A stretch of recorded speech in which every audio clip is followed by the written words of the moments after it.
so this is Charlie, and Charlie is a type of porcupine. Now here in New Jersey, in our very own state, we have porcupines too. Ours are a little different. Gotta sit down, guys. Sit down, crisscross style, okay? Because she'll get scared, so gotta sit down. So our porcupines are a little different than Charlie. Charlie is called a prehensile-tailed porcupine, and she would be found in the jungle.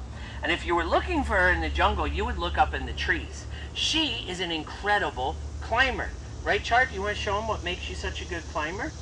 You know you like bananas. Come on. Come on. She's like, it's too early. I'm sleepy. Go ahead. You can get it. So I'm trying to get her to show you. This is what makes her such a good climber. You see how she holds her food? She can do that because her front feet are like your hands. On your hands, let me see your 4 wiggly fingers. Now give me a thumbs up. 4 wiggly fingers. Thumb. Fingers. Thumb. Fingers. Thumb. Fingers. Thumb. Thumb. Gotcha. Charlie has 4 wiggly fingers. She doesn't have a thumb, but she has a bump on her foot, so she can push things against that bump. That's how she holds the banana. But what's really cool is her back feet are exactly like her front feet. If she wanted to, she could hold the banana with her back feet. And then she has a long tail that gives her her name. She has a prehensile tail. She can wrap her tail around things and hang from it like a monkey. So it's almost like she has 5 hands. She can grab onto trees with her front feet, back feet, and even with her tail. So they have been seen 200 feet off the ground in the rainforest. Now, besides having great tools for climbing, she has really good tools to protect herself. These pointy hairs, you remember on the hedgehog, they were called quills? Charlie has quills too. Hers are better at protecting her, but not as good as people will tell you. Now, she's going to move around, but she won't get down, okay? So there's a story people keep telling that is not true. People will tell you that a porcupine can shoot its quills out at you. That's baloney. If she could shoot her quills at me, I wouldn't stand this close to her. I'm not crazy. I don't want to get hurt by anything. So she can't shoot her quills out, but you know what she can do? She can move them. She has muscles in her skin that let her stand her quills up or lay them down flat.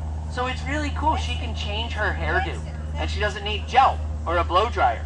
Right? Show them how you spike up your quills. Do you see that? See how they moved? Right, Char? Show them. Oh yeah, fabulous. Look at all that volume. But she only uses these to hurt things that try to eat her. That's fair. Baby goats, if an animal tried to eat you, would you just sit there and go, well, this isn't the best day of my life, but I hope I'm delicious. Enjoy your meal.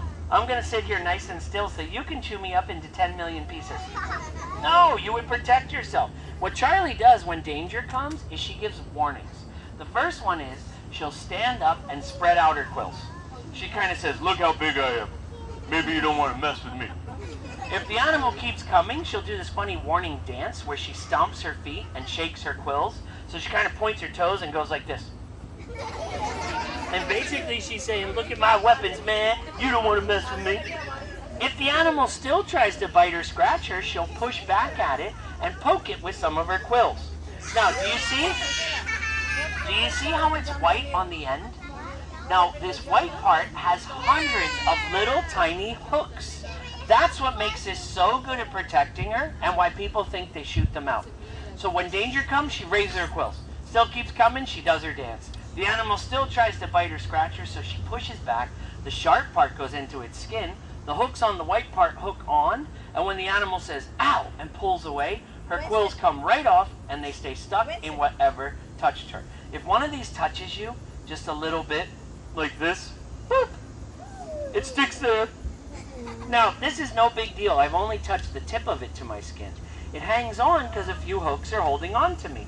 No big deal. I can take it right off.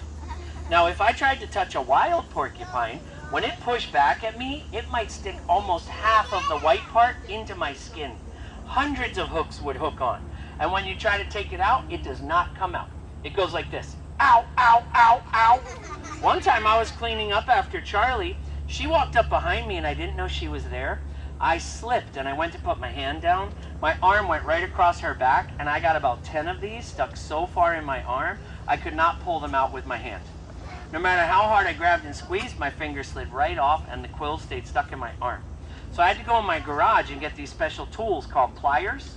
Pliers help you grab something tightly. And I had to go, "Ah!" Hey, that's not funny. It hurt. You guys are mean. But you know what? I was lucky because it was only 10. In a fight, she can stick up to 200 of these into anything that touches her. But does she look like an animal that wants to hurt anybody? No, she only hurts things that try to eat her. The only hard part about bringing her is trying to get her to go back in her carrier. Because you can't make a porcupine do anything it doesn't want to do. Baby goats, if you had 30,000 of these on your body like Charlie does, and your parents said, hey, turn that TV off, it's time to go to bed. What would you say if you had all her quills?